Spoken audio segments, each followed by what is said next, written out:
Hi, we're going to, on this video, look at the idea of using a decimal multiplier to perform some percentage calculations. This is really useful in some of the later, more complex percentage calculations that we will do. One of the things that you need to know before we start this video is how to divide by 100 mentally. So I'm assuming that you know that. It's basically just moving the decimal point to the left 2 places. Okay, so let's start with a few examples of just how to change a percentage into a decimal. So if we have 15%, I'm hoping you can all see that if I divide that by 100, I just get the decimal 0.15. Similarly, if I have 7%, that is just a decimal 0.07. Be careful not to put 0.7 there. And remember, the decimal point moves back 2 places. 12.5%. If I move the decimal point back 2 places here, I get 0.125. But if I had 0.6%, again, if I move the decimal point to the left 2 places, I'm going to have 0.006.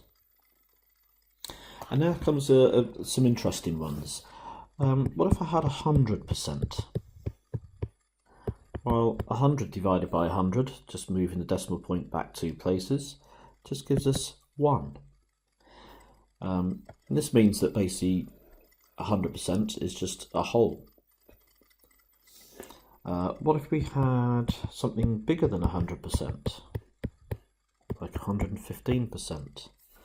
Moving the decimal point back 2 places gives us 1.15. Now, these two are interesting. In fact, one of the things we need to kind of understand the concept of is that if we multiply something by 1, it stays the same. If we multiply something by a number bigger than 1, it increases it. Okay. However, all of these are less than 1, so if I multiplied by any of these decimal multipliers up here, it would decrease the thing that we started with. We'd end up with something smaller. And this is an important concept to remember when we go on to do some percentage changes later on. Okay, so let's have a look at how we can perform some calculations. So, for example, if we just wanted to find a percentage of something, so let's say I wanted to work out what 15% of 35 kilograms is.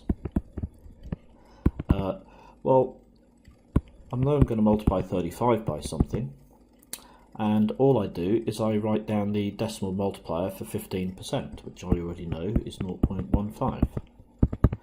Tap that into a calculator, and it gives me 5.25 kilograms. Simple as that. If I want to know what 7% of 15 pounds is,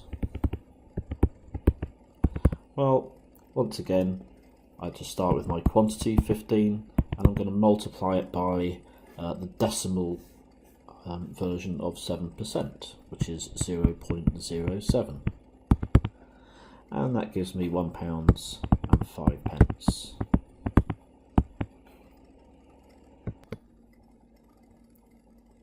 Okay, so now let's have a look at how we can use the idea of a decimal multiplier to increase something by a percentage or decrease something by a percentage. So let's say I wanted to increase, and let's take something like £175, and I want to increase that by 15%. Well, the thing to remember here is that to increase something, I'm going to have to multiply it by a number bigger than 1, if you remember from the first page that we talked about. So multiplying by 1 is 100%. So that's basically what we're starting with. 1 times 175 is 175. I'm now adding on 15% because I'm increasing by 15%. So altogether I've now got 115%, haven't I? And I know the decimal multiplier for that is 1.15. So I know that using this decimal multiplier, 1.15, will automatically increase something by 15% for me. So that's all I have to do. My calculation is 175, which is the quantity I've started with, and I'm multiplying by 1.15. That will automatically increase it by 15%, giving us £201.25. Now this is obviously calculator work. We will look at, in a separate video, we will look at some non-calculator work as well. And lastly, let's look at a decrease. So let's say I wanted to decrease £235 by 15%. Well, this time, again, I start with just 100%. We always start with 100% of what we've got. But instead of increasing by 15%, I'm decreasing. So I need to take 15% away. And I'm hoping you can all see that that's going to leave me with 85%, which gives me the decimal multiplier 0.85. And notice this is a number less than 1, so I know multiplying by this is going to make something smaller. So let's do the calculation. 235, and then multiply by 0.85 on the calculator, and I get £199.75. Simple as that.